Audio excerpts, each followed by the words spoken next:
First thing you don't know about me is that my dad is a first-generation American. My grandparents came over in their 20s from Holland. They were actually part of the resistance during the Holocaust, so they risked their own lives and hid Jewish families in their house in Holland. My grandfather was telling us about how the soldier that came into his house was against the war and was forced to be a soldier. My grandfather later found out that a bunch of his neighbors had been killed. So it was kind of crazy to hear him tell that story and get all choked up. It's pretty cool to have my family, you know, be a part of something that was so big in the history of the world, really.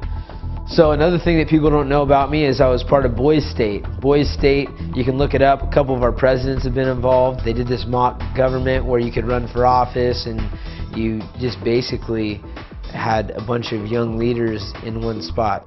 Leadership has been one of my strongest things since I was a kid. I remember we went to this special school. It was Mission Avenue Open School, and they'd always write big things in the column just talking about leadership, and Uriah is a natural leader and he needs to do good with it and not bad with it, and you know, always being kind of like brought up like that a little bit.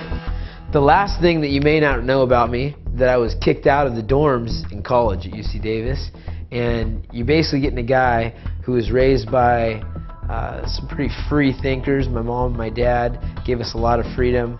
So I invite all my friends from my hometown, a small town of Lincoln, of like 7,000 people. People jumping off the balcony of the pool and out the windows and, like, you know, bringing beer, and basically I got written up for everything my buddies did. I didn't realize it was such a big deal. We were just having a good time, man. Moved to a different dorm.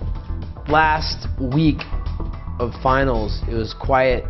They have like quiet rules or whatever, and I was done with my finals and Dustin was done with his finals, and so we're like sitting in the hallway just talking to a couple girls.